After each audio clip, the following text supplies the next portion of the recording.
Chapter number 7 का नाम है ओ सदानीरा, जिनका लेखक है जगदीश चंद्र माथुर जी। तो इस चैप्टर के जितने भी प्रश्न आते हैं सबके सब आपको एक ही वीडियो में देखने को मिल जाएगी और साथ में हर एक प्रश्न हम इस वीडियो में देखेंगे, चाहे वो गेस पेपर से आता हो या फिर क्वेश्चन बैंक से आता हो, मॉडल पेपर से आता हो या फिर प्रीवियस ईयर पेपर से आता हो, सब हम एक ही वीडियो में देखेंगे। तो सबसे पहला प्रश्न आते हैं ओ सदानीरा पाठ के तरफ से कि ओ सदानीरा शीर्षक निबंध में वर्णित मन कैसा ताल है। अक्सर पूछे जाने वाले प्रश्न है, आप क्वेश्चन बैंक उठा करके देख लीजिएगा, अगर विश्वास है तो आप रहने दीजिए। चलिए, तो इसका राइट आंसर हो जाएगा ऑप्शन नंबर डी, यानी गहरे और विशाल है। ठीक है, ओ सदानीरा शीर्षक निबंध में वर्णित मन कैसा ताल है, तो गहरे और विशाल हो जाएंगे इसका राइट आंसर। ठीक है, अगला प्रश्न हम लोग देखेंगे, ओ सदानीरा निबंध किस पुस्तक से लिया गया है। तो ऑप्शन ए है बिखरते क्षण से, ऑप्शन बी है नील कुसुम से, ऑप्शन सी है बोलते क्षण से और ऑप्शन नंबर डी है हारे के हारीनामा से। तो इसका राइट आंसर हो जाएंगे ऑप्शन नंबर सी, यानी बोलते क्षण से लिया गया है। ओ सदानीरा निबंध जो है ना पुस्तक से लिया गया है। अगला देखेंगे क्वेश्चन, यानी क्वेश्चन नंबर 3 देखेंगे, यानी प्रश्न नंबर 3 है, गंडक नदी का जल सदियों से कैसा रहा है। ऑप्शन ए है शांत रहा है, ऑप्शन बी है चंचल रहा है, ऑप्शन सी है गर्म रहा है और ऑप्शन नंबर डी है ठंडा रहा है। तो यह प्रश्न अक्सर एग्जाम में पूछे जाते हैं कि गंडक नदी का जल सदियों से कैसा रहा है। तो इसका राइट आंसर हो जाएंगे ऑप्शन नंबर बी, यानी कि चंचल रहा है। कैसा रहा है, तो चंचल रहा है, इसका राइट आंसर हो जाएंगे। अगला प्रश्न आते हैं हम लोग का, सरायामन ताल का जल कैसा है।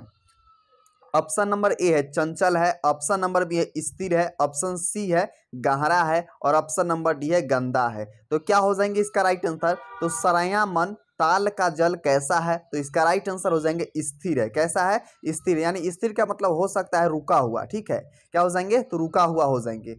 अगला प्रश्न देखेंगे, यानी प्रश्न नंबर 5 है, वसुंधरा बोगी मानव और धर्माध मानव एक ही सिक्के की दो पहलू है, यह पंक्ति किसके द्वारा लिखी गई है। ऑप्शन ए है उदय प्रकाश जी, जो कि 30 चैप्टर लिखे हुए हैं, ऑप्शन बी है जे कृष्ण मूर्ति जी, जो कि शिक्षा चैप्टर लिखे हुए हैं, ऑप्शन सी है मलयज, जो लिखे हैं हंसते हुए मेरा अकेलापन और ऑप्शन डी है जगदीश चंद्र माथुर जी, जो लिखे हुए हैं कौन, तो ओ सदानीरा। तो इसका राइट आंसर हो जाएंगे ऑप्शन नंबर डी, यानी कि जगदीश चंद्र माथुर जी लिखे हुए हैं वसुंधरा बोगी मानव और धर्माध मानव एक ही सिक्के की दो पहलू है। ठीक है, अगला प्रश्न आते हैं हम लोग का, रामपुरवा कहाँ है। ठीक है, रामपुरवा जो है ना कहाँ पर है। ऑप्शन ए है भितिहरवा के पास, ऑप्शन बी है नवगछिया के पास, ऑप्शन सी है रांची के पास और ऑप्शन नंबर डी है इलाहाबाद के पास। तो इसका राइट आंसर क्या हो जाएंगे, तो ऑप्शन ए हो जाएंगे, यानी भितिहरवा के पास हो जाएंगे क्या, तो रामपुरवा हो जाएंगे। ठीक है, आपको याद रखना है इस बात को। अगला प्रश्न हम लोग क्या आते हैं, यानी प्रश्न नंबर 7 है, गांधी जो है ना गांधी जी को महुए के पेड़ के नीचे किसने जगह दी थी। ऑप्शन ए है मुखिया जी ने, ऑप्शन बी है ग्रामीण ने, ऑप्शन सी है मठ के महंत ने और ऑप्शन नंबर डी है उनके भाई ने। तो गांधी जी के महुए के पेड़ के नीचे किसने जगह दी थी, तो आपको याद रखना है मठ के महंत ने। महंत कहने का मतलब जो साधु वगैरह होते हैं ना, उसी को महंत भी कहते हैं। ठीक है, तो कौन दिए थे, तो मठ के महंत ने गांधी जी के महुए के पेड़ के नीचे जगह दी थी। अगला प्रश्न हम लोग क्या आते हैं, गांधी जी की झोपड़ी को डैश ने जला दिया। ऑप्शन नंबर ए है ग्रामीणों ने, ऑप्शन बी है युवकों ने, ऑप्शन सी है यमन साहब के कर्मचारियों ने और ऑप्शन नंबर डी है छात्रों ने। तो गांधी जी के जो झोपड़ी थे ना, उसे कौन जला दिया, तो यमन साहब के कर्मचारियों ने जला दिया। ठीक है, कौन जला दिया, तो यमन साहब के कर्मचारियों ने जला दिया। अगला प्रश्न हम लोग क्या आते हैं, बहुजन संप्रेषण के माध्यम से पुस्तक किसने लिखी है। ऑप्शन ए है जयप्रकाश नारायण जी, ऑप्शन बी है जगदीश चंद्र माथुर जी, ऑप्शन सी है मलयज और ऑप्शन नंबर डी है मोहन राकेश। तो इसका राइट आंसर हो जाएंगे ऑप्शन नंबर बी, यानी कि जगदीश चंद्र माथुर जी। ठीक है, क्या हो जाएंगे, जगदीश चंद्र माथुर जी हो जाएंगे इसका राइट आंसर। अगला प्रश्न हम लोग क्या आते हैं, ओ सदानीरा शीर्षक पाठ किस विद्या के अंतर्गत आता है। ऑप्शन नंबर ए है निबंध के, ऑप्शन बी है कहानी के, ऑप्शन सी है कविता के और ऑप्शन नंबर डी है नाटक के। तो जो ओ सदानीरा शीर्षक जो है ना, इसका विद्या, विद्या कहने का मतलब निबंध है, कहानी है, कविता या फिर एकांकी है। तो इसका राइट आंसर हो जाएंगे ओ सदानीरा जो है ना एक निबंध है। तो एग्जाम में जब पूछा जाए ओ सदानीरा क्या है, तो एक निबंध है। कौन लिखे, तो जगदीश चंद्र माथुर जी लिखे हुए हैं। ठीक है, याद हो गया ना। चलिए अगला प्रश्न हम लोग देखते हैं, तो अगला प्रश्न हम लोग का 11 नंबर प्रश्न है कि ओ सदनिया निबंध बिहार के किस क्षेत्र की संस्कृति पर लिखी गई है। ऑप्शन ए है सारण के, ऑप्शन नंबर बी है तिरहुत के, ऑप्शन सी है मिथिला के और ऑप्शन नंबर डी है चंपारण के। तो ओ सदनिया शीर्षक निबंध जो है ना जो है ना बिहार के किस क्षेत्र की संस्कृति पर लिखी गई है। तो याद रखना है आपको चंपारण को, जिसको अभी जो है ना पूरा नाम है पूर्वी चंपारण, पहले मोतिहारी नाम से और चंपारण नाम से प्रसिद्ध थे। ठीक है, तो ओ सदनिया जो है ना चंपारण की भूमि पर लिखी गई है, चंपारण की संस्कृति पर लिखी गई है। अगला प्रश्न हम लोग का है राजा हरि सिंह देव को गयासुद्दीन तुगलक का सामना कब करना पड़ा। ऑप्शन ए 1225 में, ऑप्शन बी है 1250 में, ऑप्शन सी है 1325 में और ऑप्शन नंबर डी है 1350 में। तो इसका राइट आंसर क्या हो जाएंगे, तो 1325 हो जाएंगे। क्या हो जाएंगे, 1325 हो जाएंगे इसका राइट आंसर। अगला प्रश्न हम लोग का है प्रश्न नंबर 13 है पुंडलिक जी कौन थे। अक्सर एग्जाम में पूछे जाते हैं कि पुंडलिक जी कौन थे। तो आपको याद क्या रखना है, तो ऑप्शन ए गांव का मुखिया जी थे, ऑप्शन बी शिक्षक थे, ऑप्शन सी चिकित्सक थे और ऑप्शन नंबर डी है राजनीतिक थे। तो क्या हो जाएंगे, तो जो है ना गांव का मुखिया तो बिल्कुल भी नहीं होंगे, क्या हो जाएंगे, शिक्षक हो जाएंगे। कहाँ का शिक्षक, देखिए गांधी जी 3 आश्रम खोले थे, एक भितियारवा में, एक बराहवा में और एक जो है ना मधुबन में, जिसमें से पुंडलिक जी को भी एक शिक्षक रखे थे। कहाँ के रखे थे, नेक्स्ट आपको मिल जाएगा। तो शिक्षक थे, पुंडलिक जी कौन थे, तो एक शिक्षक हो जाएंगे इसका राइट आंसर। अगला प्रश्न हम लोग क्या आते हैं, निम्नलिखित में से कौन सी उपाधि जो है ना मथुरा जी को मिली है। निम्नलिखित में से कौन सा उपाधि जो है ना मथुरा जी को मिली है। ऑप्शन ए विद्या प्रदीक्षण, ऑप्शन बी है विद्या वारिधि, ऑप्शन सी है विद्या कामनी और ऑप्शन नंबर डी इनमें से कोई नहीं। तो इसका राइट आंसर क्या हो जाएंगे, तो ऑप्शन नंबर बी हो जाएंगे, यानी विद्या वारिधि हो जाएंगे। क्या हो जाएंगे, विद्या वारिधि हो जाएंगे इसका राइट आंसर। अगला प्रश्न हम लोग क्या है, कर्नाटक वंश के राजा हरि सिंह को किसका मुकाबला करना पड़ा। ऑप्शन ए गयासुद्दीन तुगलक को, ऑप्शन बी है नादिर शाह को, ऑप्शन सी है अलाउद्दीन खिलजी को और ऑप्शन नंबर डी है कुतुबुद्दीन ऐबक को। तो इसका राइट आंसर क्या होंगे, तो ऑप्शन ए हो जाएंगे गयासुद्दीन तुगलक को सामना करा। क्या होगा, तो गयासुद्दीन तुगलक को हो जाएंगे इसका राइट आंसर।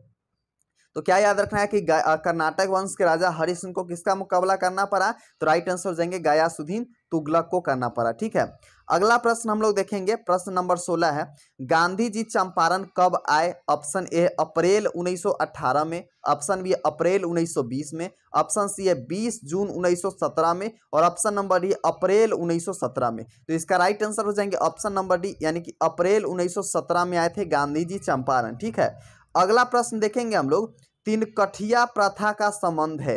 अक्सर एग्जाम में पूछा जाता है कि तिनकठिया प्रथा का संबंध किस चीज से है।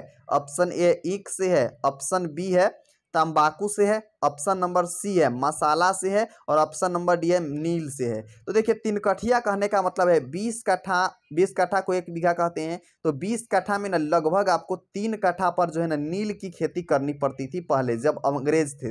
यह जो है ना प्रथा कहाँ पर ज़्यादातर अलाउ था, तो चंपारण में अलाउ था। ठीक है, तो इसी को जो है ना नाम पड़ गया तिनकठिया प्रणाली। ठीक है, तिनकठिया प्रणाली। तो जो है ना तिनकठिया प्रणाली में नील की खेती होती थी कि ठीक है, क्या चीज़ से संबंध है, तो नील से संबंध है। Right answer option number D हो जाएंगे।